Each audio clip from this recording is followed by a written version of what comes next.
Hey, shalom, shalom, shalom. Most High in Christ bless. Can y'all hear me? Can everybody hear me?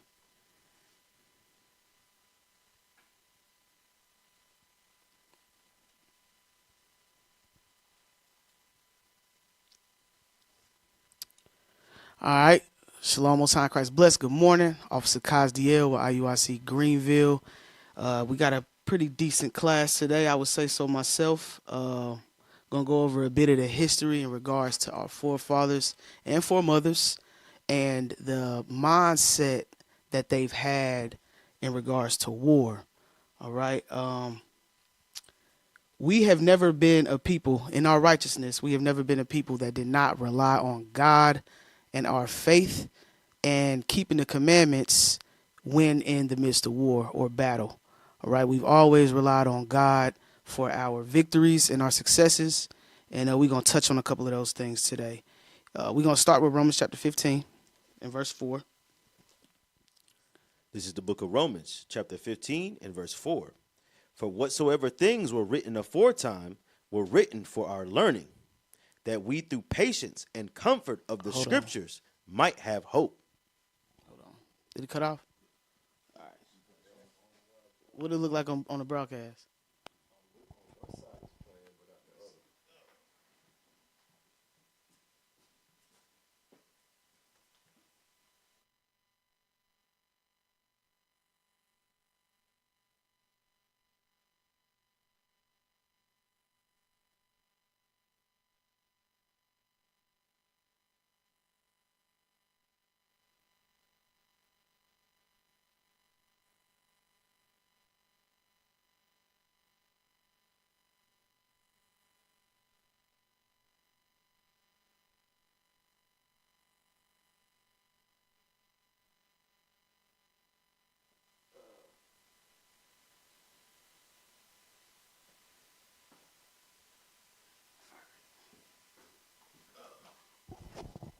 All right, y'all. Technical difficulties. It's all good.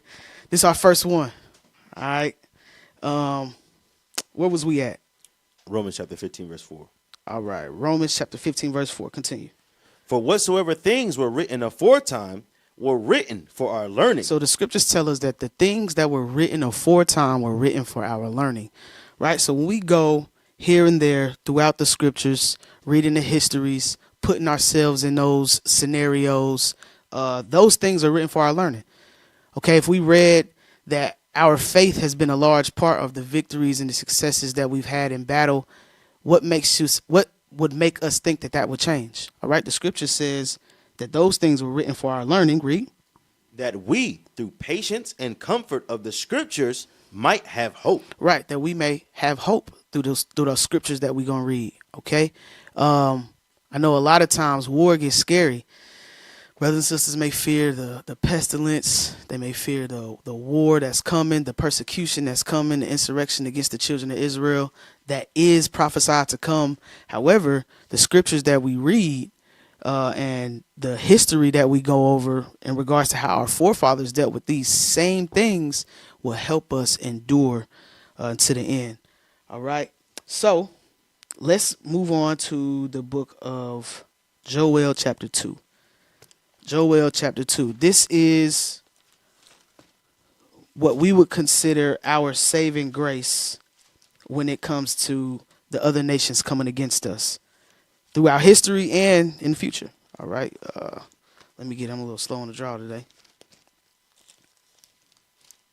All right. What verse do you want? Verse 27. Joel chapter 2 and verse 27. Mm-hmm. And ye shall know that I am in the midst of Israel. The scripture says that ye shall know that I am in the midst of Israel. Who's in the midst of Israel? Read. And that I am the Lord your God and none else. So the Most High God is in the midst of Israel and none else. He's our God and none else. Read on.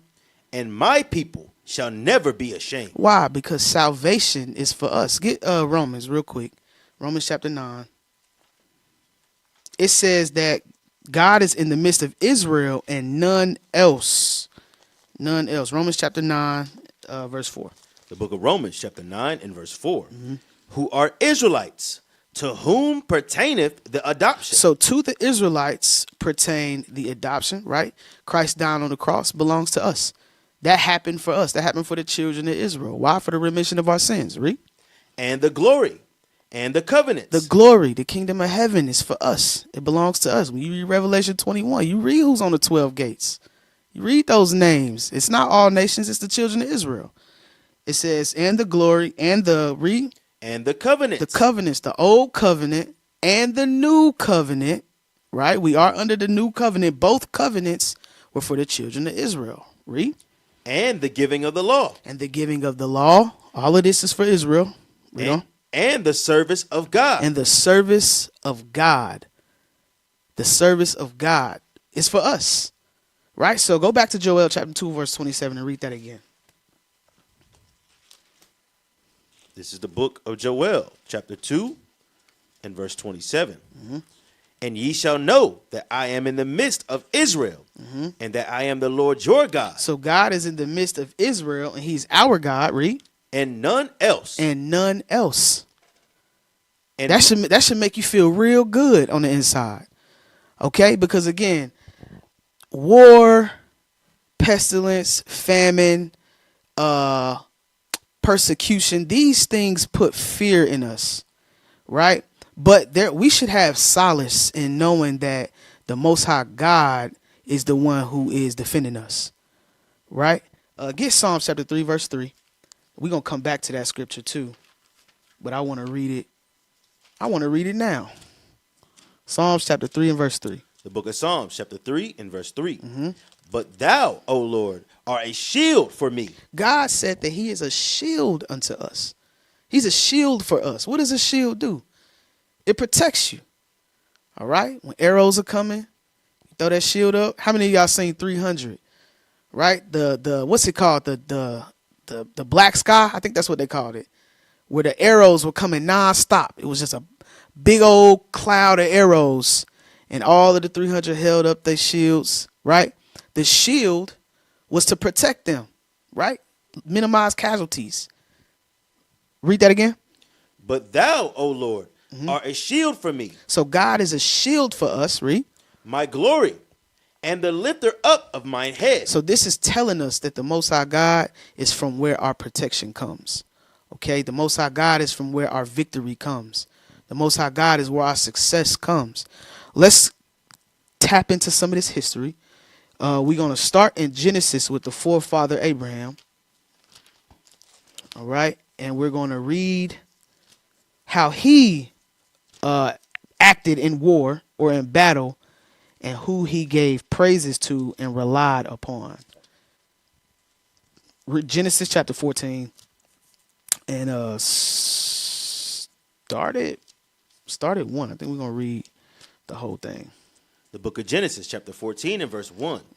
And it came to pass in the days of Amphraphel, the king of Shinar, Arioch, king of Elasar, Chedorlaomer, king of Elam, and Tidal, king of nations, that these made war with Bera, king of Sodom, and with Birsha, king of Gomorrah, and Shinab, king of Admah, and Shemeber, king of Zeboim, and the king of Bela, which is Zoar. Right. So the 4 Mesopotamian kings came in war against these 5 nations, neighboring nations that were occupying the same territory.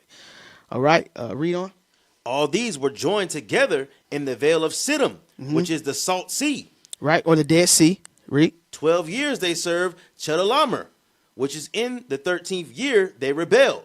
And in the 14th year came Chedorlaomer and the kings that were with him, and smote the Rephaims in Ashtaroth, and Karnaim, and the Zuzims, and Ham, and Emims, and Shaveh, Kirathaim, and the Horites in their Mount Seir, unto El Paran, which is by the wilderness. So they made war with these nations, right? And they started to overcome. Read. And they returned and came to En-Mishpat, which is Kadesh, and smote all the country of the Amalekites, and also the Amorites that dwelt in Hazazon Tamar. Right. So these Mesopotamian kings was winning. Read. And there went out the king of Sodom, and the king of Gomorrah, and the king of Admah, and the king of Zeboim, and the king of Bela, the same as Zoar. And they joined battle with them in the vale of Siddim. Right. So now Sodom and Gomorrah and those other neighboring countries were also involved in the war. Read. With Chedorlaomer, the king of Elam, and with Tidal, king of nations, and Amphraphel, the king of Shinar, and Arioch, king of Elazar, 4 kings with 5. And the vale of Siddim was full of slime pits. So the vale of Siddim was full of slime pits. This is terrain. Like it's like these big pits of water, mud, it's slime pit. Like it's what you hear. Read. And the kings of Sodom and Gomorrah fled and fell there, and they that remained fled to the mountain. Right. So some got put to death and some got away. Right. Read. And they took all the goods of Sodom and Gomorrah, all their victuals, and went their way. And they took Lot, Abraham's brother's son, who dwelt in Sodom, and his goods, and departed. So typically in war, when the victor claims his victory, the spoils of that land or that nation or that people are taken, right? And whether it be gold, silver, raiment, houses, these things are taken and belong and become the property of the victors, right? Along with this is the people. The people typically become captives who were conquered. All right. So it says that they took Lot, Abram's brother's son, who dwelt in Sodom, and his goods, and departed, because Lot was a citizen of Sodom. So he was he didn't die, but he was a casualty of war here because he lived there. He was taken captive. Read on. And there came one that had escaped, and told Abram the Hebrew, for he dwelt in the plain of Mamre. Abram the Hebrew is Abraham. Okay, I'm gonna call him Abraham. His name wasn't changed in the passages we're gonna read, but when I say Abraham, I'm talking about Abram. Read. And told Abram the Hebrew, for he dwelt in the plain of Mamre, the Amorite, brother of Eshcol, the brother of Aner. And these were confederate with Abram. Right, meaning they were on Abram's side. They was on Abraham's side. Read. And when Abram heard that his brother was taken captive, he armed his trained servants. So he armed his trained servants, right? What does this tell you? This tells you that our forefathers prepared for war, right? Physically, mentally, spiritually, our forefathers prepared for war. He armed up his trained men. Read. Born in his own house, 318, and pursued them unto Dan. 318, not a lot.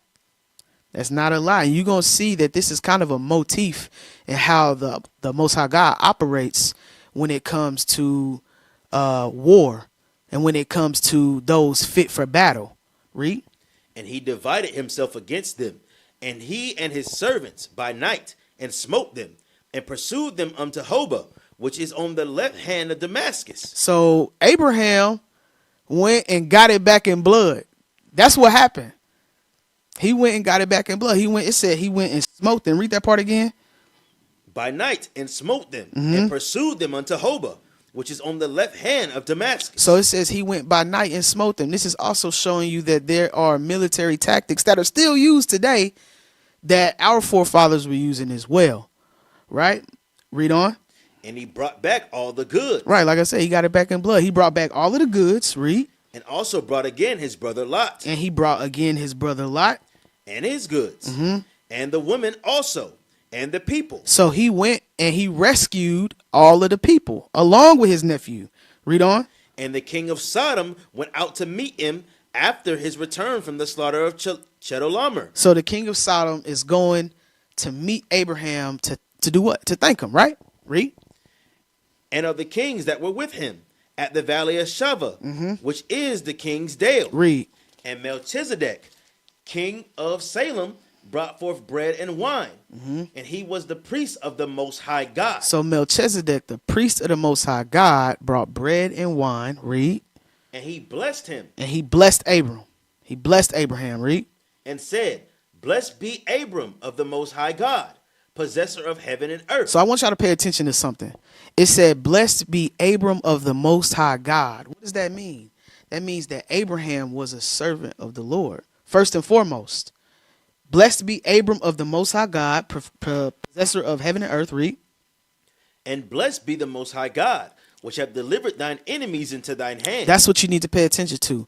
It says, and blessed be the Most High God, which have delivered thine enemies into thy hand.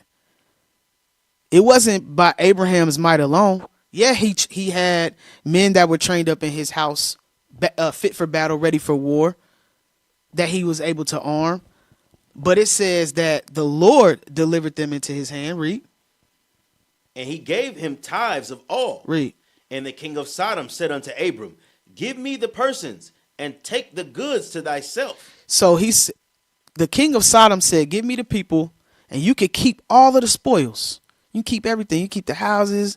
You can keep the gold. You can keep the clothes. You can keep everything. Read. And Abram said to the king of Sodom, I have lifted up mine hand unto the Lord, the Most High God, the possessors of heaven and earth, that I will not take from a thread even to a shoe latchet, and that I will not take anything that is thine. So Abraham said, I'm not taking nothing. I vowed to the Lord that I would not take anything to myself. Why did he do that? Read. Lest thou shouldest say, I have made Abram rich. So he did that because he didn't want nobody to say, look, I made Abraham rich. Look at all of these things that he got. He helped me in battle, and I clothed him. I gave him money. I gave him houses. I gave him all of this. Abraham said, I don't want any of that. He didn't claim any glory in this victory. Read. Save only that which the young men have eaten, and a portion of the men which went with me, Aner, Eshcol, and Mamre, let them take their portion. Right. So the people that came and helped him defeat these nations in battle and get his nephew back and get the people back, he said, just take care of them. Make sure they eat. Make sure they get their portion. I'm good. I don't need nothing. Right? Read. Chapter 15, verse 1. That's what I want.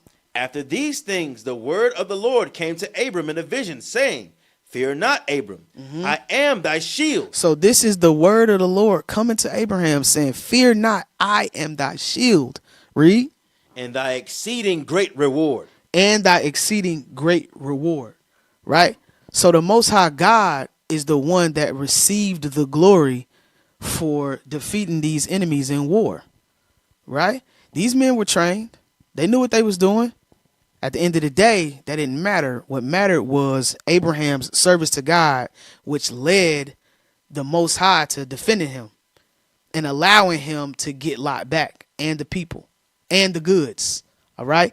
Let's move forward to go back to Psalms. I want to read that part again because the Lord said, I'm not shield and not reward. Let's read that part again in Psalms. The book of Psalms, chapter 3 and verse 3. But thou, O Lord, art a shield for me. So that never changed. He was a shield for our forefather Abraham. He's a shield for us today. Right? It's David speaking. Read it again. But thou, O Lord, art a shield for me, my glory, and the lifter up of mine head. The Most High God is our glory. We don't get no glory from winning these battles. The Most High God gets the glory. He's our glory. To be able to say I'm a servant of the Lord, that's my glory. That's our glory. All right. Now let's move on. Let's go to Exodus chapter 17. We're going to read about Moses. We are going to read about Moses. Exodus 17, you start at verse 8. The book of Exodus, chapter 17 and verse 8.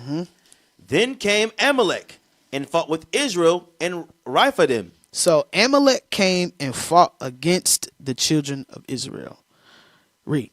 And Moses said unto Joshua, choose us out men and go out and fight with Amalek. So Moses commissioned Joshua to go find men. The same way that Abraham went and grabbed men that were fit for battle, Moses told Joshua to go find men who could go to war against the Amalekites. Read.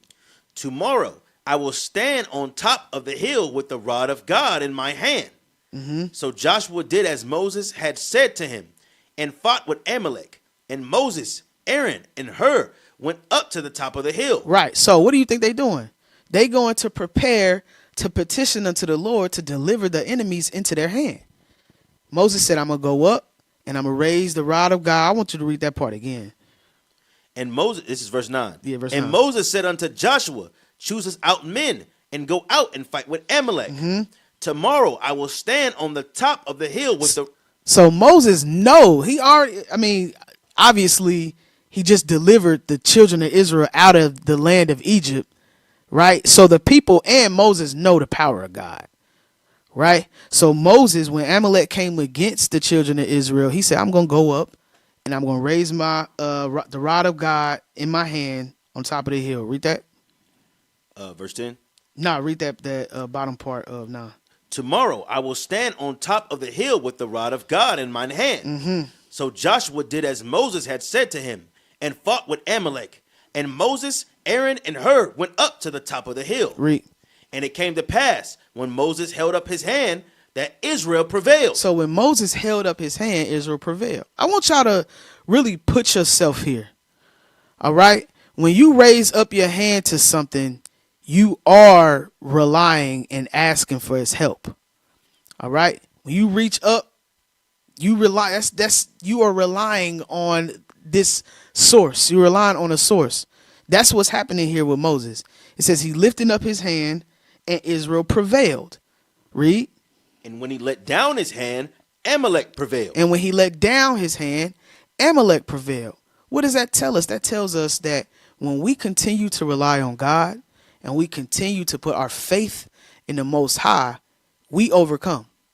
We prevail. We win. We succeed. Right? We are victorious. All of those good words. But when we let down our hands, when we don't rely on the Most High God, or when we fail, our faith weakens, we lose. All right? The nations overcome us. Hold this. The other nations know this. Get Judah chapter 5. I don't think I was going to read this, but Judah chapter 5. Because the nations know this as well. Oh, we'll start at verse 20. Yes, sir. The book of Judith, chapter 5 and verse 20.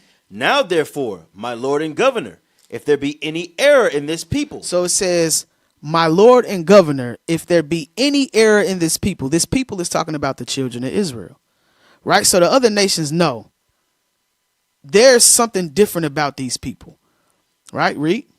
And they sin against their God. So if these people, meaning the children of Israel, sin against the Most High God, read. Let us consider that this shall be their ruin. It said, let us consider that this is going to be their ruin. We want to overcome them. Just make sure that they sin against their God. They don't put no faith in their God. They don't put no reliance in their God. They're not thinking about their God. They're not thinking about their laws, their commandments, their statutes. That's how we're going to overcome them. Read that part again. Let us consider that this shall be their ruin. And let us go up and we shall overcome them. And let us go up and we shall overcome him. This is what was being symbolized here in Exodus. Go back. Moses lift up his arms, we winning. He drop him, he get a little weary, a little faint, we start losing. Ain't that how it happens? We got faith. You know what? We put everything into the hands of the Most High God. We let it go. What they say, let go and let God. Right? We do that, and then the Most High starts to give us solutions. He starts to deliver us from our situations. He starts to protect us. We might have to go through a little bit of rough patch. Might have to go through something, feel a little something. But at the end of the day, we end up victorious in the eyes of the Most High God. Right? But when our faith starts failing and we start backsliding, now we don't go to the Sabbath no more. It's too taxing. My body hurt. Making excuse after excuse, and our faith starts to wane, then the Lord is no longer on our side. All right. Read that again in Exodus. The book of Exodus, chapter 17 and verse 11. And it came to pass when Moses held up his hand that Israel prevailed. And when he let down his hand, Amalek prevailed. Read. But Moses' hands were heavy, and they took a stone and put it under him, and he sat thereon. And Aaron and Hur stayed up his hands, the one on one side and the other on the other side. So his arms were getting weary. They were getting weak. You know what I'm saying? Y'all ever been in school and they made you hold your books out to punish you? Right? That thing started to get, even when you just hold them out like this, sitting on doing little wall squats and things like that, that starts to wear on your flesh, your body. Right? So this is what's happening here. Moses is getting weary. I'm trying to paint the picture so that y'all can put yourself in this situation. Right? Moses' hands, his arms were getting weary, but Aaron and Hur lifted up his arms. That's where that term comes from. Lift up your brother's arms, lift up each other's arms. That comes from this, right? It means to assist them. They got us. They was assisting Moses. So what? So we could prevail in this war. Read. And his hands were steady until the going down of the sun. Right. So they held up his his arms, all the way up to the sun went down. Read on. And Joshua discomfited Amalek. So discomfited means overthrow. So Joshua won. Him and the army that he picked, that he saw fit for battle, they defeated Amalek. Read. And Joshua discomfited Amalek and his people with the edge of the sword. Read. And the Lord said unto Moses, write this for a memorial in a book and rehearse it in the ears of Joshua. For I will utterly put out the remembrance of Amalek from under the heaven. The Most High God said, I will utterly put out the remembrance. Moses wasn't putting out the remembrance. Joshua wasn't putting out the remembrance of Amalek. The Most High God was going to do that. That's his vow. Read. And Moses built an altar and called the name of it Jehovah Nisi. For he said, because the Lord hath sworn that the Lord will have war with Amalek from generation to generation. It says, because the Lord has sworn that the Lord will have war with Amalek from generation to generation. That's God's war. That's why when you read Psalms 80, go read that. Get that, Psalms 83.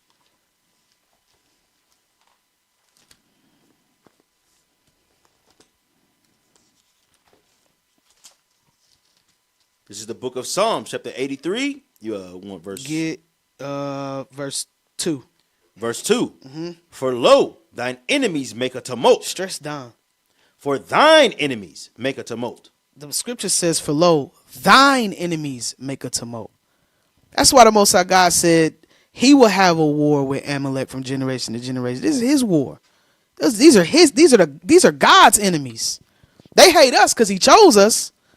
But what we going to do about that? And what they going to do about it? Right? But God said that these are his enemies. So when we are victorious in battle, the Lord is the one who gets the glory, who gets the victory. All right? Let's move on to our next historical account. We're going to read Joshua 6. Joshua 6. Joshua was putting in work, man. Joshua was putting in work. Verse 1. Start at verse 1. The book of Joshua, chapter 6. We're going to do a lot of reading today, y'all. A lot of reading. Read. Now Jericho was straitly shut up because of the children of Israel. None went out and none came in. And the Lord said unto Joshua, see, I have given into thine hand Jericho. So the Most High God said, Jericho is y'all's. Read verse 1 again. I want y'all to mentally picture what Jericho was physically, how it stood as a city. Read. Joshua chapter 6, verse 1. Now Jericho was straitly shut up because of the children of Israel. So it was straitly shut up because of us. You couldn't get in. You couldn't get out of Jericho. Jericho was very difficult to get in. Read. None went out and none came in. That thing was sealed, locked, on lock. Read. And the Lord said unto Joshua, see, I have given into thine hand Jericho, and the king thereof, and the mighty men of valor. God said, I'm giving you Jericho. You're going to have Jericho and the king and the mighty men of valor. It's yours. Go take it. Right? This is an impenetrable city. But God said, it's reserved for you. Read on. And ye shall compass the city, all ye men of war, and go round about the city once, thus shalt thou do 6 days. So the commandment was to go around the city one time for 6 days, right? Read. And the 7 priests shall bear before the ark 7 trumpets of ram horns.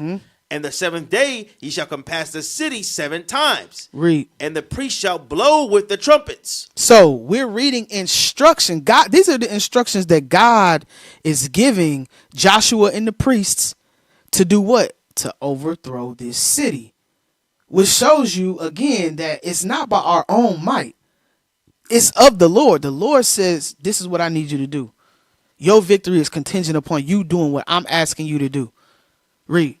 And it shall come to pass that when they make a long blast with the ram's horn, and when you hear the sound of the trumpet, all the people shall shout with a great voice, and the wall of the city shall fall down flat, and the people shall ascend up every man straight before him. And Joshua the son of Nun called the priests, and said unto them, Take up the ark of the covenant, and let 7 priests bear 7 trumpets of ram horns before the ark of the Lord. So this is Joshua going and telling the people, bidding them to do what God commanded. Read.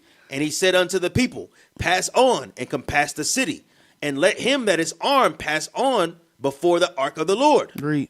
And it came to pass, when Joshua had spoken unto the people, that the 7 priests bearing the 7 trumpets of ram's horns passed on before the Lord, and blew with the trumpets, and the ark of the covenant of the Lord followed them.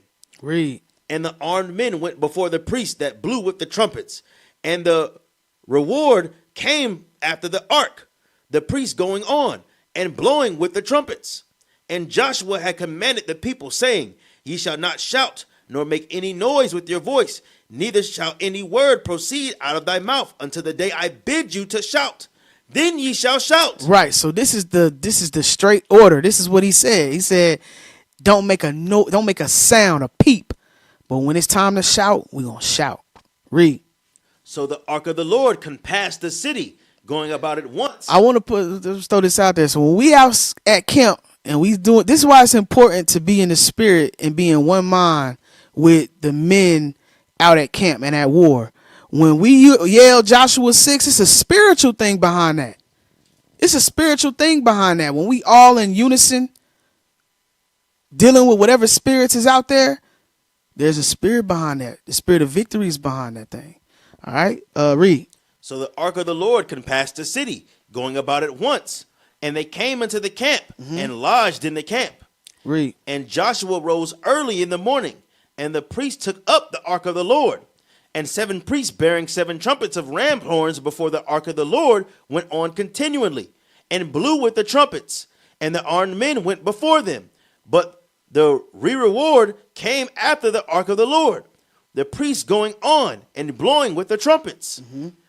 And the 2nd day they compassed the city once, and returned into the camp. So they did 6 days. Right. So as you see, they're doing the things that Joshua told them to do by the commandment of God. Read. And it came to pass on the 7th day that they rose early about the dawning of the day, and compassed the city after the same manner 7 times.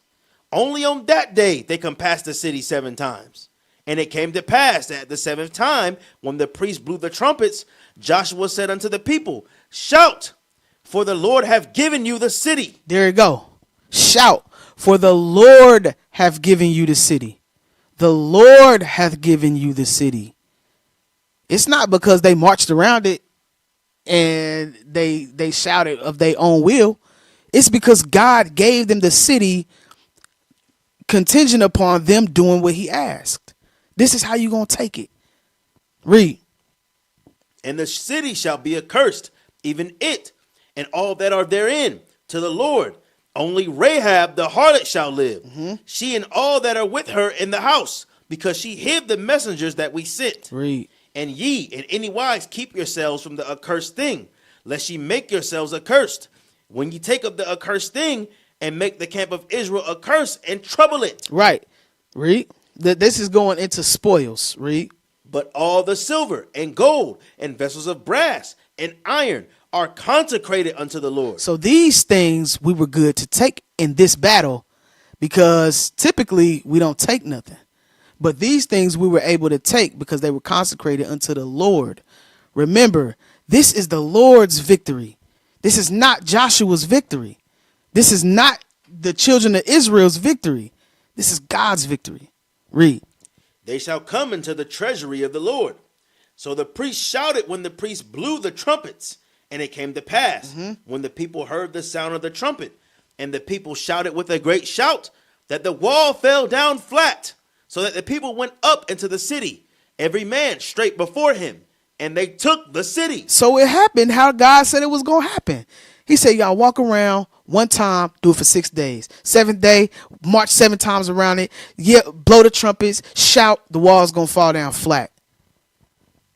How much faith do you got to have to believe that that's going to happen? This is an impenetrable city.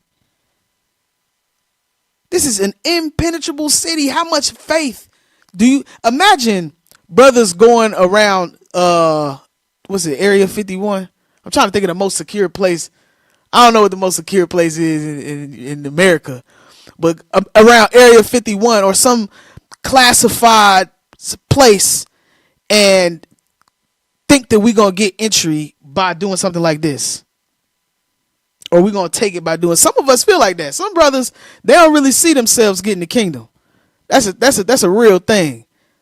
Some of us don't really see ourselves becoming victorious through faith in the Lord. But we're reading here, like we read earlier, the things that we read were written for our learning. So the faith that it took for these men to march around the city and think that it's going to fall when they shout, and it actually happened, man, tell you, put yourself there, read.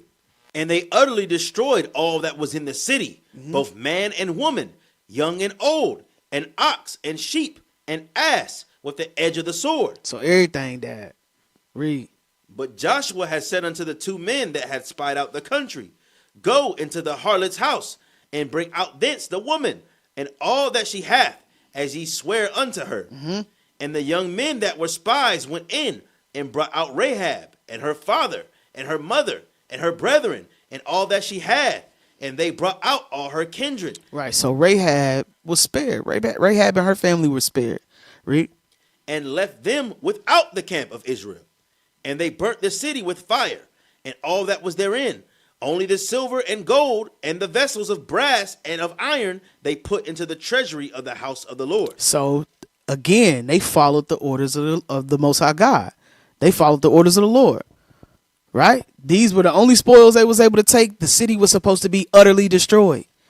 Nothing survived. Read.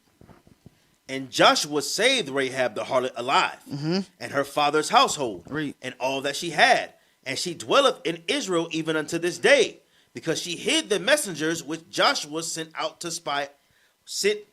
spy out Jericho. And Joshua adjured them at the time, saying, Cursed be the man before the Lord that rises up and buildeth this city Jericho. He shall lay the foundation thereof in his firstborn, and in his youngest son shall he set up the gates of it. So he said, Cursed be the man before the Lord. Should he ever try to build on top of Jericho? The Lord brought this thing down. Don't even fix your feet to try to rebuild this. This was destroyed by God. Read. So the Lord was with Joshua, and his fame was noised throughout all the country. So the Lord was with Joshua.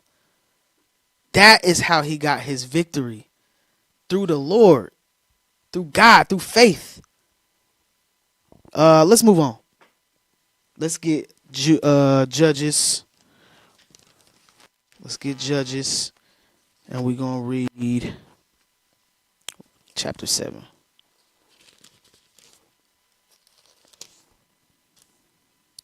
Start at verse 1.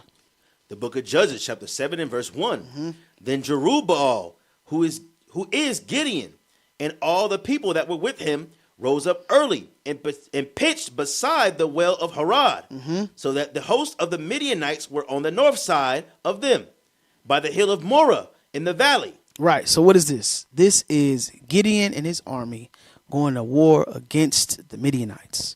All right. Again, another battle. But let's see how much faith plays a part in victory. Read. And the Lord said unto Gideon, The people that are with thee are too many for me to give to, too many for me to give the Midianites into their hands. Stop. It says, the people with thee are too many for me to get the Midianites into your hand. Don't that sound backwards? Right? This is God saying you got too many people with you, Gideon. Wouldn't more people equate to an easier victory? Naturally, that's what you would think, right? But God says, you got too many people with you for me to give the Midianites into your hand. Read. Lest Israel vaunt themselves against me, saying, mine own hand hath saved me. That's the problem. Because the Most High God did not want us to think that the victory was ours and we got it because we was mightier and more than they. So God said, you got to shave this army down. You got too many people. Give me Job chapter 33, because this is what he's talking about. Lest the people say that the victory was because of their own hands. Job chapter 33 and read verse 15. The book of Job, chapter 33 and verse 15. Mm-hmm.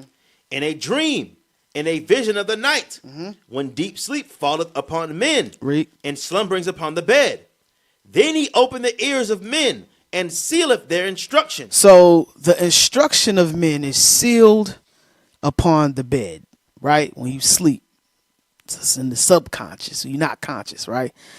When you sleep, you're not saying in your mind, I'm gonna do this. I'm gonna take that. Right? God said that's when he seals your instruction. Read verse 17. This is the point. That he may withdraw man from his purpose and hide pride from man. Because the Most High God has to withdraw our pride from us. If we did everything that we said we was going to do, and we felt like everything that we accomplished was because of our own will, we would depart from God. What would we need God for? Think about that. What would you need God for if everything you said you was going to do, you did it? Everything you said you was going to accomplish, you accomplished. Everything you said you was going to be, you became. You wouldn't even have room to think about God. You'd be thinking about self. So God has to put our instruction in our mind when we are not conscious of it. Didn't none of us, when we was children, say, you know what? I'm going to be an Israelite and I'm going to teach the gospel and I'm going to wake up the 12 tribes of the children of Israel because I want to. None of us did that. All of us were called. Something happened. We was like, dang, this Bible really all I got. And then we took it and ran with it and became what we are now and still progressing in the spirit and in faith. Right? But God said that he has to withdraw pride from man. What is that? Give me Sirach chapter 10.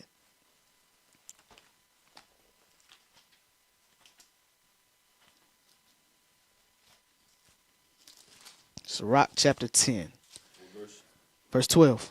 The book of Sirach chapter 10 and verse 12. The beginning of pride is when one departed from God. The beginning of pride is when you depart from God. That's why you got to hide it from. You're not going to get no victory through the Lord with pride on you. He had to take that away from. He said, Gideon, you got too many people. Y'all going to win this. And then you're going to think it's because of your own skill. You're going to think it's because of your own might. So he had to shave it down. Go back. Judges. The book of Judges, chapter 7 and verse 3.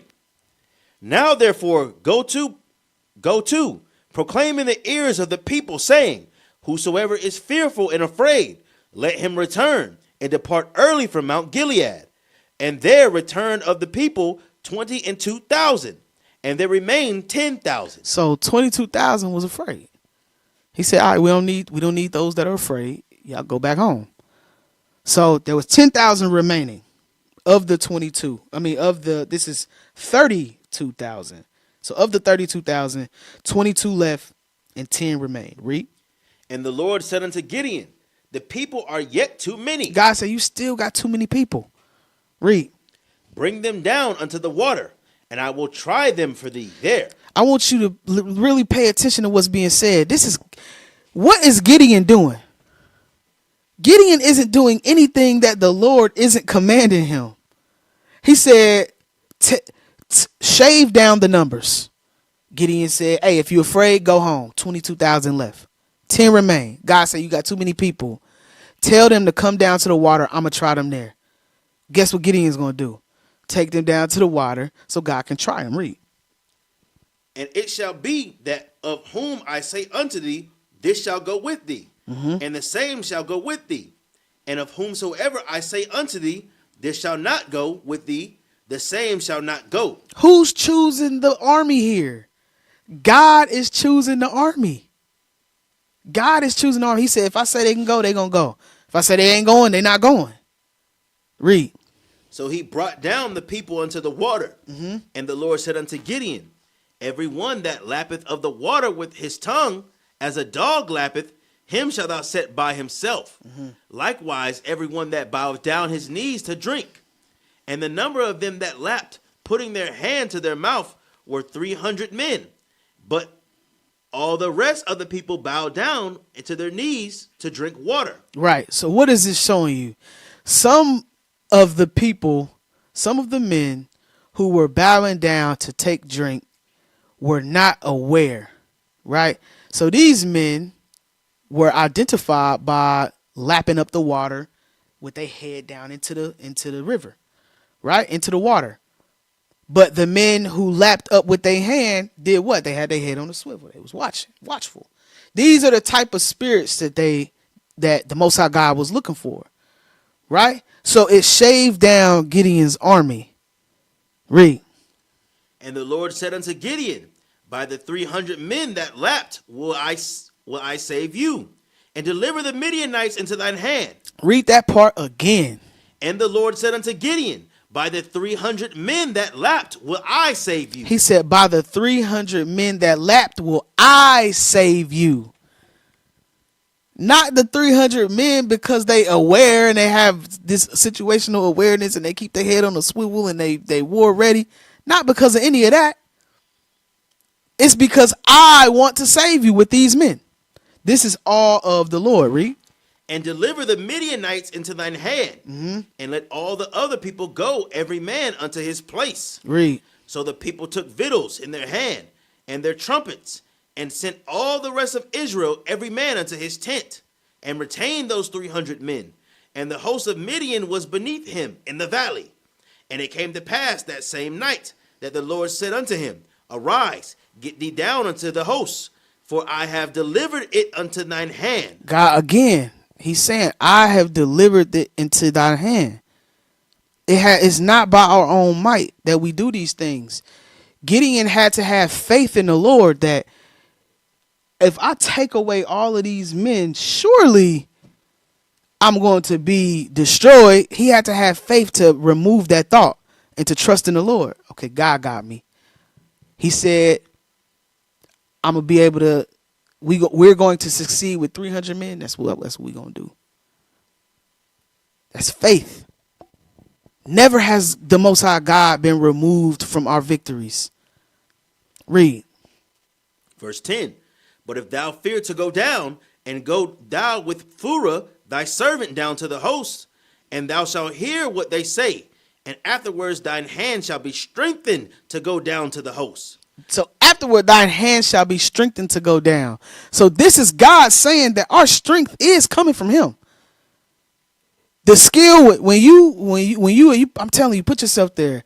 When you are in battle and something tell you duck and you escape a blade narrowly, however you want to picture it, that's of the Lord. That's the Lord giving you strength. In that situation. Read. Then went he down with Phurah his servant unto the outside of the armed men that were in the host. And the Midianites and the Amalekites and all the children of the east lay along in the valley, like grasshoppers for the multitude. And their camels were without number, as the sand by the seaside for multitude. Look at how many people and warriors there were. It says, as the sand by the sea for a multitude. Read. And when Gideon was come, behold, there was a man that told a dream unto his fellow, and said, Behold, I dreamed a dream, and lo, a cake of barley bread tumbled into the host of Midian, and came unto a tent, and smote it, that it fell, and overturned it, that the tent lay along. And his fellow servant answered and said, This is nothing else save the sword of Gideon the son of Joash, a man of Israel. For into his hand have God delivered Midian and all the hosts. For unto his hand hath God delivered Midian. Why? He was obedient. He did what God asked him to do. He did what he told him to do. He kept God in it. He not trusting his own skill, his own devices, his own men. He trusted in the Lord. Read. And it was so, when Gideon heard the telling of the dream and the interpretation thereof, that he worshipped and returned unto the host of Israel and said, Arise. Hold on. Read that part again. Read verse 15 again. Verse 15. And it was so, when Gideon heard the telling of the dream and the interpretation thereof, that he worshipped and returned into the host of Israel. So he worshiped the Most High God after hearing the dream and the interpretation. He worshiped the Lord because he knew that victory was coming. That is the exaction of his faith. His faith, him having that faith that the Most High God would deliver the enemies into his hand, was solidified by that. So he went and worshiped, continuing to give God honor, continuing to give the Most High praise. Read. And said, Arise, for the Lord hath delivered into your hand the host of Midian. And he divided the 300 men into 3 companies. And he put a trumpet in every man's hand. That's 100 men per company. Read. With empty pitchers and lamps within the pitchers. And he said unto them, Look on me, and do likewise. And behold, when I come to the outside of the camp, it shall be that as I do, so shall ye do. When I blow with a trumpet, I and all that are with me, then blow ye trumpets also on every side of the camp, and say, The sword of the Lord and of Gideon. So Gideon. The sword of the Lord and of Gideon. Read. So Gideon and the 100 men that were with him came unto the outside of the camp in the beginning of the middle watch. And they had but newly set the watch. And they blew the trumpets and brake the pitchers that were in their hands. And the 3 companies blew the trumpets and brake the pitchers and held the lamps in their left hands and the trumpets in their right hands to blow withal. And they cried, The sword of the Lord and of Gideon. So they did what was beckoned of them. That's the same thing we read in Joshua. Read.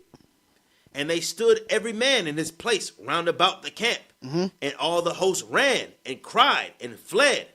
And the 300 blew the trumpets. And the Lord set every man's sword against his fellow, even throughout all the host.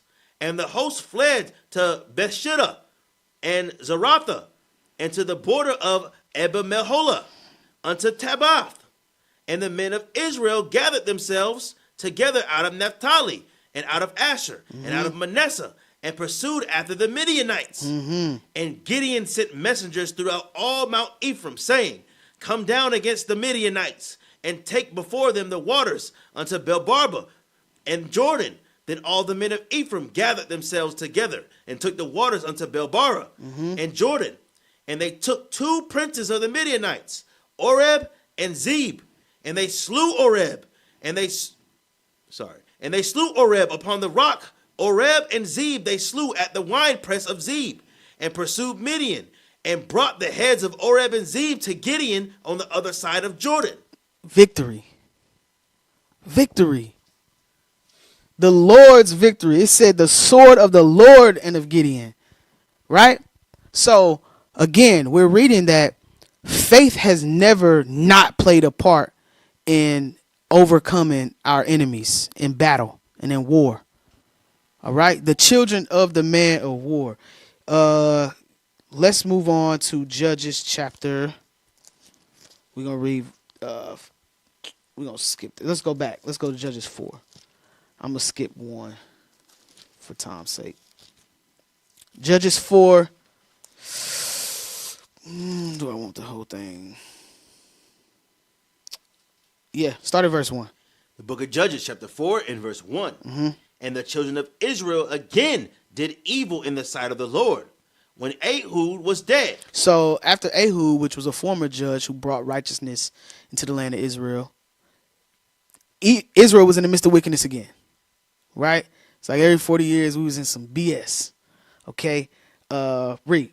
And the Lord sold them into the hand of Jabin, king of Canaan, that reigned in Hazor, the captain of whose host was Sisera, which dwelt in the Harosheth of the Gentiles. So we was taken into captivity, just like we read in Deuteronomy 28, just like we are in captivity now. Our sins brought us into captivity. Our departure from the Lord caused us to fall. Read. And the children of Israel cried unto the Lord, for he had 900 chariots of iron. In 20 years he mightily oppressed the children of Israel. So he was waxing Israel, man. They was crying unto the Lord because of the oppression. Read. And Deborah, a prophetess, the wife of Lapidoth, she judged Israel at that time. Read. And she dwelt under the palm tree of Deborah, between Ramah and Bethel and Mount Ephraim. And the children of Israel came up to her for judgment. Right. So Deborah was one of the sisters that had righteous bones in her body. Israel was wicked, but Deborah was righteous. She maintained her righteousness. But let's just so we don't get a stupid Negro. Deborah was not ruling anything. Jump over to verse 5, or chapter 5 and verse 9. The book of Judges, chapter 5 and verse 9. My heart is toward the governors of Israel. Deborah's heart was toward the governors of Israel, which means what? That she yielded to the men. So let's not get simple. We don't want no feminists jumping out the walls like the Kool-Aid man. Okay? Deborah's heart was toward the governors of Israel. Read. That offer themselves. Oh, my heart is toward the governors of Israel that offer themselves willingly among the people. Bless ye the Lord. Right. So her heart was toward the righteous leaders of Israel. So let's keep that in mind when we read in this. Go back over. The book of Judges, chapter 4 and verse 6. And she sent and called Barak, the son of Abinoam, out of Kadesh Naphtali, and said unto him, hath not the Lord God of Israel commanded, saying, go and draw towards Mount Tabor, and take with thee 10,000 men of the children of Naphtali and the children of Zebulun, and I will draw out thee to the river of Kishon, Sisera, and the captain of Jabin's army. So what is this? Another victory that is to be gotten by the hand of the Lord, right? She is encouraging brothers. She's encouraging men to go and do the bidding of God. Read. With his chariots and his multitude, and I will deliver him into thine hand. And Barak said unto her, if thou wilt go with me, then I will go. But if thou wilt not go with me, then I will not go. And she said, I will surely go with thee. Notwithstanding, the journey that thou takest shall not be for thine honor. For the Lord shall sell Sisera into the hand of a woman. See that? Still, it shall not be for your own honor. The Lord is going to do this thing. That's what we reading. Read. And Deborah arose and went with Barak to Kadesh. And Barak called Zebulun and Naphtali to Kadesh. All right, jump down. Jump down to 13. Verse 13. And Sisera gathered together all his chariots, even 900 chariots of iron, and all the people that were with him from Harosheth of the Gentiles unto the river of Kishon. And Deborah said unto Barak, up, for this is the day in which the Lord hath delivered Sisera into thine hand. This is the day that the Lord have delivered him into thine hand. That the Lord have delivered them into thine hand. Read. Is not the Lord gone out before thee? So Barak went down from Mount Tabor, and 10,000 men after him. And the Lord discomfited Sisera. Discomfited means overthrow. All right, for those that's taking notes. The Lord overthrew him. Read. And all his chariots and all his hosts with the edge of the sword before Barak. So that Sisera lighted off his chariot. So his army got waxed. Read. and fled away on his feet. But Barak pursued after the chariots and after the host unto Harosheth of the Gentiles. And all the host of Sisera fell upon the edge of the sword. Read. And there was not a man left. Who the only person that was left was Sisera. Read. I mean Jabin, excuse me, that we read at the beginning. Howbeit Sisera fled away on his feet to the tent of Jael, the wife of Heber the Kenite. For there was peace between Jabin, king of Hazor, and the house of Heber the Kenite. And Jael went out to meet Sisera, and said unto him, Turn in, my lord, turn in to me, fear not. And when he had turned in unto her into the tent, she covered him with a mantle. And he said unto her, Give me, I pray thee, a little water to drink, for I am thirsty. And she opened a bottle of milk, and gave him drink, and covered him. Again he said unto her, Stand in the door of the tent, and it shall be, when any man doth come and inquire of thee, and say, Is there any man here? Thou shalt say, No.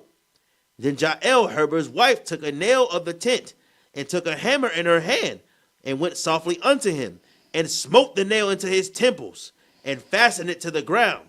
For he was fast asleep and weary, so he died. So she killed him. Read. And behold, as Barak pursued Sisera, Jael came out to meet him, and said unto him, Come, and I will show thee the man whom thou seekest. And when he came into her tent, behold, Sisera lay dead, and the nail was in his temples. So God subdued on that day Jabin, the king of Canaan, before the children of Israel. God subdued Jabin, the king of Canaan, that day by the hand of a sister. So our sisters, like we read in Judges 5 and 9, with their hearts being toward the governors of Israel who give themselves willingly to the people who serve the Lord, they could be vessels of victory for the Lord too. That's what we just read. All right. For time's sake, 1 Samuel 17. We're going to have to jump through this one. I wanted to read the whole thing, but we're going to have to jump through it. Start at verse 1. Yeah. 1 Samuel chapter 17, verse 1. Now the Philistines gathered together their armies to battle, and were gathered together at Shokel, which belongeth to Judah, and pitched between Shokel and Azekah, in Ephes-dammim. And Saul and the men of Israel were gathered together and pitched by the valley of Elah, and set the battle in array against the Philistines. So there was a battle set up against the Philistines. More war. Read. And the Philistines stood on a mountain on one side, and Israel stood on a mountain on the other side. And there was a valley between them. Verse 4. Verse 4. And there went out a champion out of the camp of the Philistines, named Goliath of Gath, whose height was 6 cubits and a span. So Goliath was a champion of Gath. Goliath the Philistine was a champion of Gath. You know what a champion is? A champion don't lose. Think about this. He's a champion who is, it says 6 cubits, which is roughly 9 feet, a little over 9 feet, right? And he's undefeated. Read on. And he had a helmet of brass upon his head. Let's read about his war apparel. Is quantify the right word? To see how big this dude was. All right, read. And he had a helmet of brass upon his head. Uh-huh. And he was armed with a coat of mail. And the weight of the coat was 5,000 shekels of brass. The weight was 5,000 shekels of brass. That is 200 pounds. 200 pounds of chainmail. Read. And he had greaves of brass upon his legs, and a target of brass between his shoulders. Read. And the staff of his spear was like a weaver's beam. And his spear head weighed 600 shekels of iron. 600 shekels of iron is 15 pounds. Some brothers can't get in the gym and lift 15 pounds. Goliath's spearhead was 15 pounds. This dude was huge. Read. And one bearing a shield went before him. And he stood and cried unto the armies of Israel and said unto them, Why are ye come out to set your battle in array? Am not I a Philistine, and ye servants to Saul? Choose you a man for you, and let him come down to me. He said, he calling them out. He said, choose you a man, let him come fight me. Read. If he be able to fight with me and to kill me, then will we be your servants. But if I prevail against him and kill him, then shall ye be our servants and serve us. So this is what Goliath is putting out there. He said, somebody come, I'll call anybody. Y'all ever seen Spider-Man? Remember when Macho Man Randy Savage was in the ring? I'm talking about the first Spider-Man. Some of y'all young brothers and sisters might not know about that. Y'all know Miles Morales. But Macho Man Randy Savage was a top dog in the ring. He said, "You ain't going nowhere." That's Goliath. That's what he's doing. Read. And the Philistines said, I defy the armies of Israel this day. Give me a man that we may fight together. Mm-hmm. When Saul and all Israel heard the words of the Philistines, they were dismayed and greatly afraid. So they was terrified. They're like, this dude is huge. He's going to kill us. Read. Now David was a son of that Ephrathite of Bethlehem, Judah, whose name was Jesse. And he had 8 sons. And the man went among for an old man in the days of Saul. And the 3 eldest sons of Jesse went and followed Saul to the battle. Mm-hmm. And the names of his 3 sons that went to the battle were Eliab the firstborn, and the next unto him Abinadab, and the third Shammah. And David was the youngest, and the 3 eldest followed Saul. So David was the youngest of his brothers. Read. But David went and returned from Saul to feed his father's sheep at Bethlehem. And the Philistine drew near morning and evening, and presented himself 40 days. And Jesse said unto David his son, Take now for thy brethren a ephah of this parched corn, and these 10 loaves, and run to the camp to thy brethren. Jump to verse 20.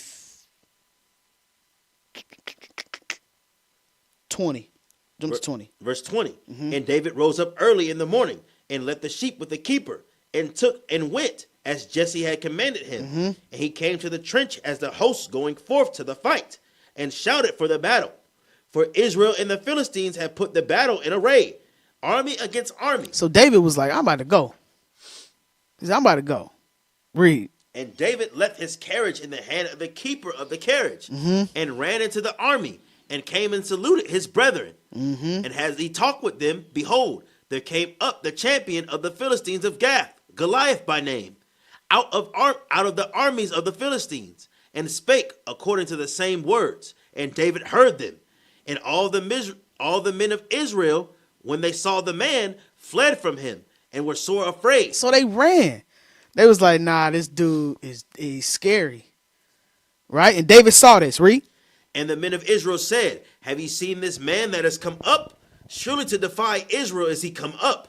And it shall be that the man who killeth him, the king will enrich him with great riches, and will give him his daughter, and make his father's house free in Israel. And David spake to the men that stood by him, saying, What shall be done to the man that killeth this Philistine, and taketh away the reproach from Israel? For who is the uncircumcised Philistine, that he should defy the armies of the living God? So this is the point. David is so confident in the power of God. He said, so who's going to get the riches? Because remember, whoever killed Goliath, not only would the Philistines serve them, but they would get all of these things from the king. They was going to get the riches. They was going to get his daughter. And so David was like, all right, so who we going to give it to? Because David knew that the Most High God was on their side. But the other brothers did not see that. They didn't see the victory. They was afraid. They was thinking carnally. Their faith was weak. Right? Read. And the people answered him after this manner, saying, So it shall be done to the man that killeth him. And Eliab, his eldest brother, heard when he spake unto the men. And Eliab's anger was kindled against David, and said, Why camest thou down hither? He said, what you doing down here, man? He was mad at him. Read. And with whom hast thou left those few sheep in the wilderness? He said, wasn't you supposed to be going and keeping sheep? Read. I know thy pride and the naughtiness of thine heart, for thou art come down that thou might see the battle. So he was like, you just trying to come see what happened, not realizing that David was the only one with the faith to fight against Goliath. Read. And David said, what have I now done? Is there not a cause? He said, what I do? I ain't do nothing. Read. And he turned from him toward another and spake after the same manner. And the people answered him again after the former manner. So he said, he asked everybody else what I do. And they said the same thing. Read. And when the words were heard which David spake, they rehearsed them before Saul, and he sent for him. And David said to Saul, let no man's heart fail because of him. Thy servant will go and fight with this Philistine. Right. Read. And Saul said to David, thou art not able to go against this Philistine to fight with him, for thou art but a youth. So Saul told David, man, you a young dude. You're not going to be able to go and fight against him. Right. But David was the one that was willing. Read. And he, a man of war from his youth. And David said unto Saul, thy servant kept his father's sheep, and there came a lion and a bear, and took a lamb out of the flock. And I went out after him, and smote him, and delivered it out of his mouth. So David boasted a little bit. He said, Goliath been fighting since he was a youth. You young, you're not going to be able to win this battle. David said, man, I delivered a sheep out of a lion's mouth. Read it again.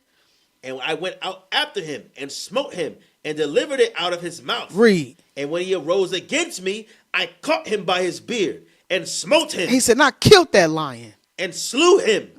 Thy servant slew both the lion and the bear. He said, I killed the lion and the bear in my youth. He said, Goliath ain't no different. He an uncircumcised Philistine. He not a servant of the Lord. Read. Thy servant slew both the lion and the bear. And this uncircumcised Philistine shall be as one of them, seeing he hath defied the armies of the living God. He said, I'm going to kill Goliath just like I killed that lion and that bear, and delivered the sheep, the children of Israel. Y'all got to think about this spiritually and think about it literally. Imagine yourself there. Read.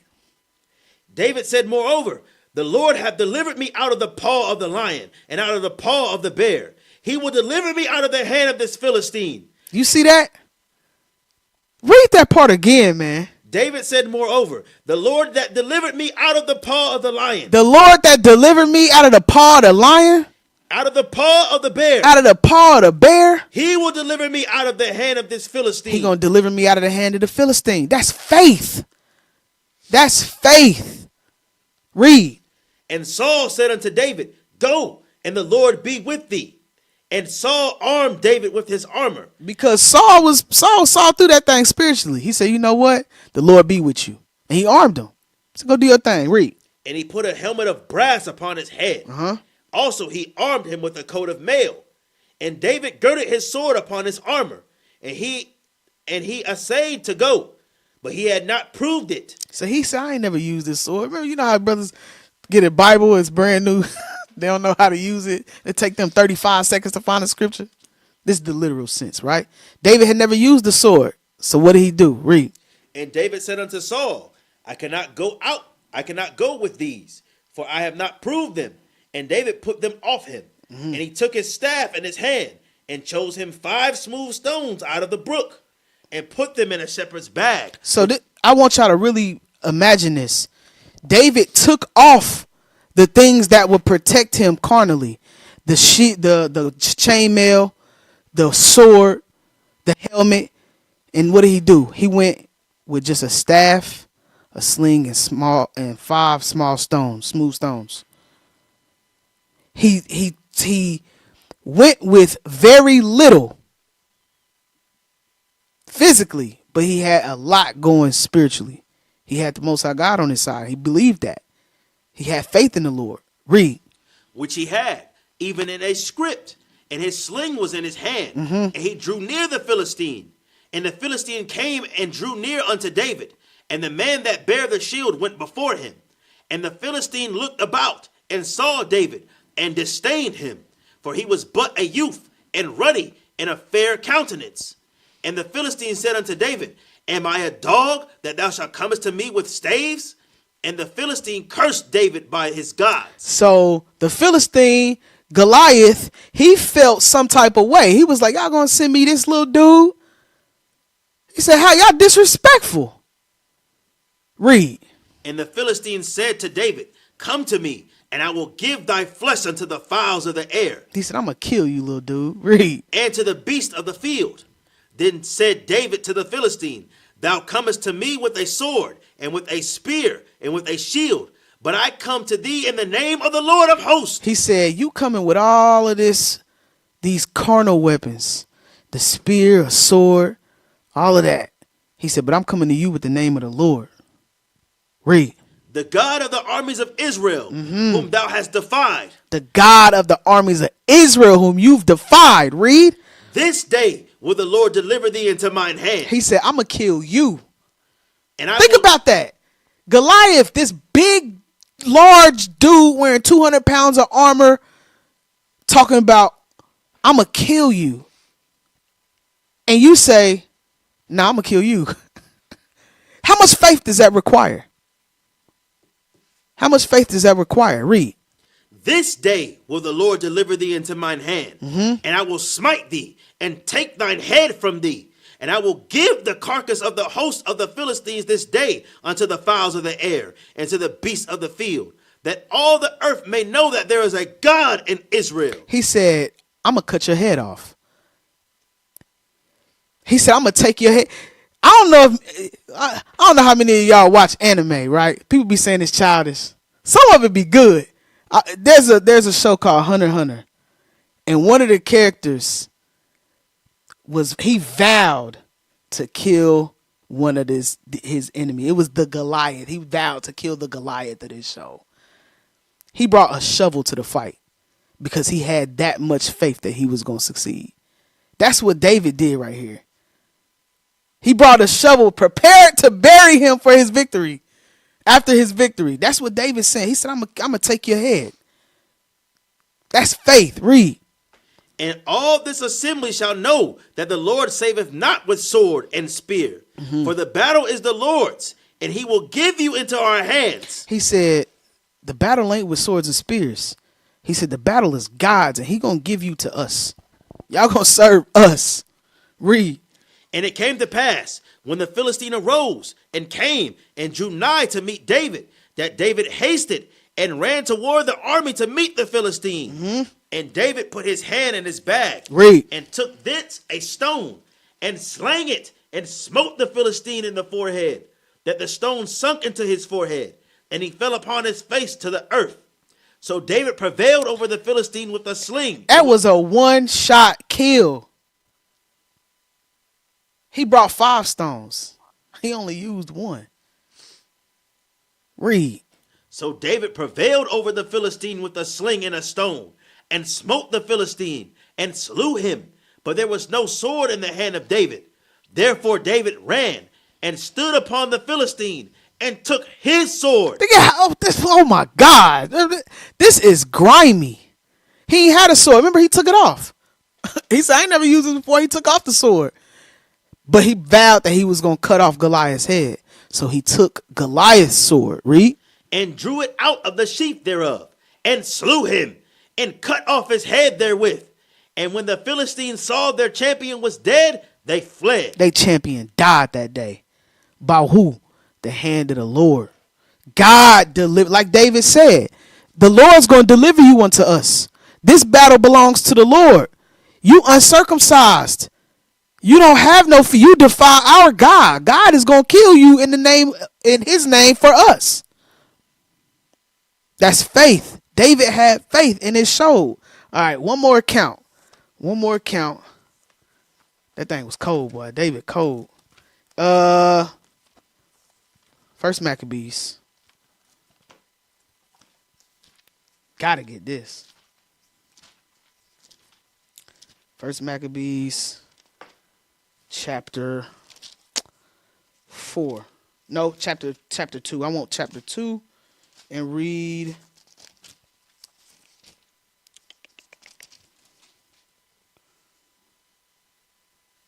start at verse 64.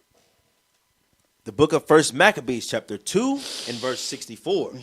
Wherefore, ye my sons, be valiant, and show yourselves men in the behalf of the law, for by it ye shall obtain glory. And behold, I know that your brother Simon is a man of counsel. Give ear unto him always, and he shall be a father unto you. Right. So this is Mattathias' sons, right?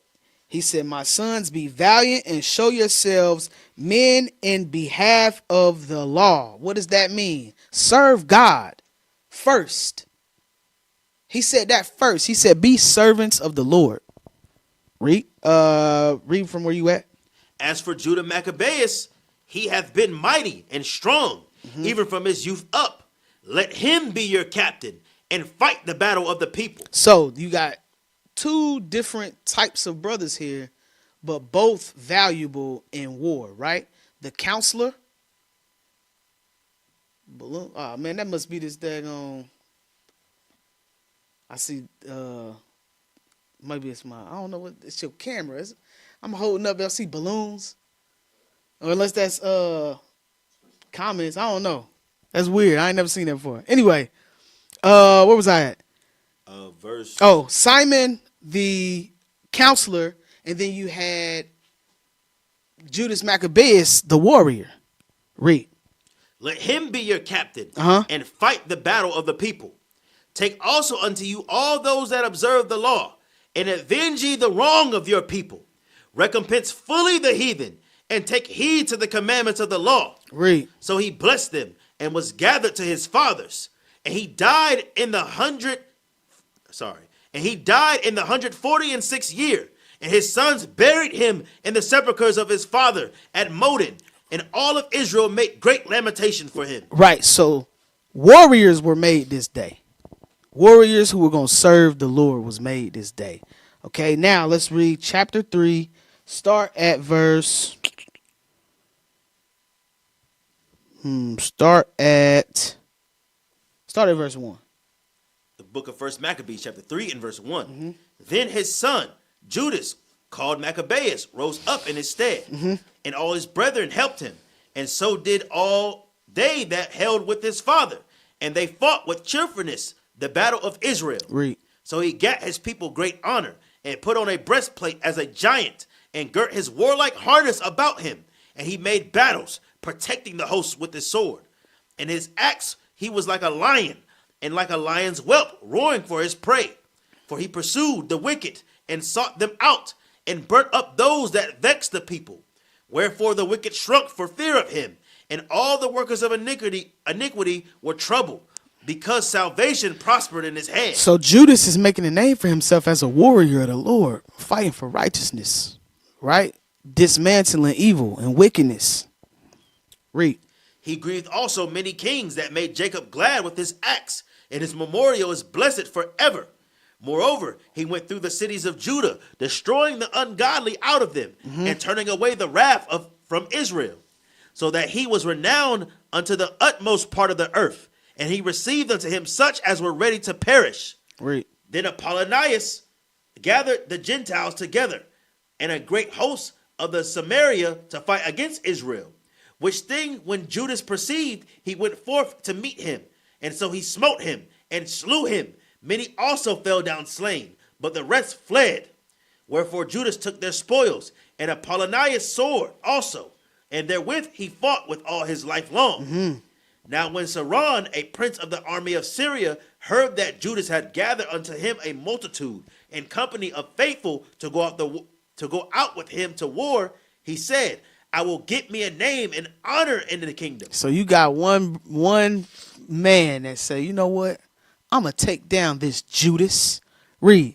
For I will go and fight with Judas and with them that are with him, who despiseth the king's commandment.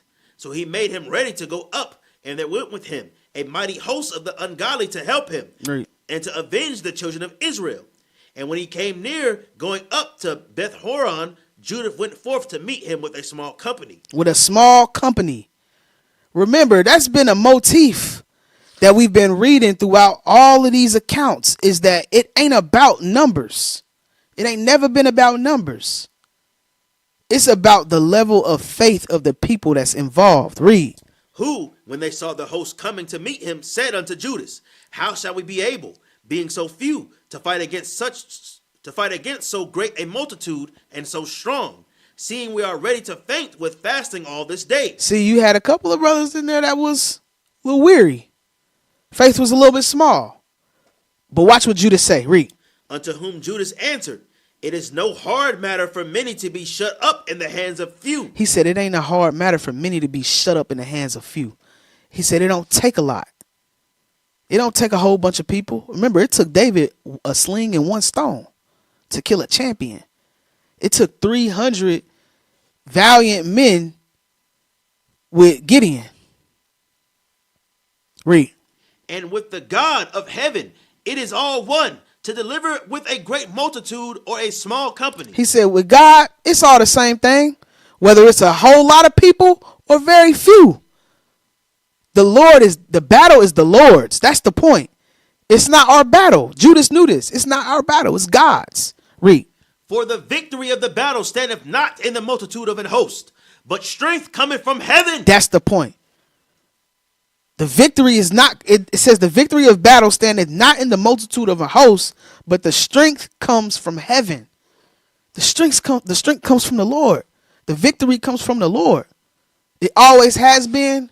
It always will. All right. I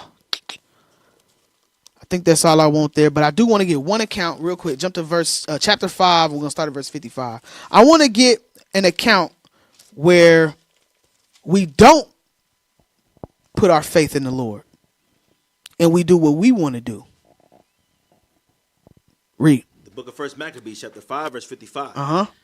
Now, what time as Judas and Jonathan were in the land of Galiad, and Simon his brother in Galilee before Ptolemais. Read. Joseph the son of Zacharias and Azarias, captains of the garrisons, heard of the valiant acts and warlike deeds which they had done. Wherefore they said, let us also get us a name, and go fight against the heathen that are round about us. He said, let us go get us a name and fight against the heathen that are round about us. What does that show you?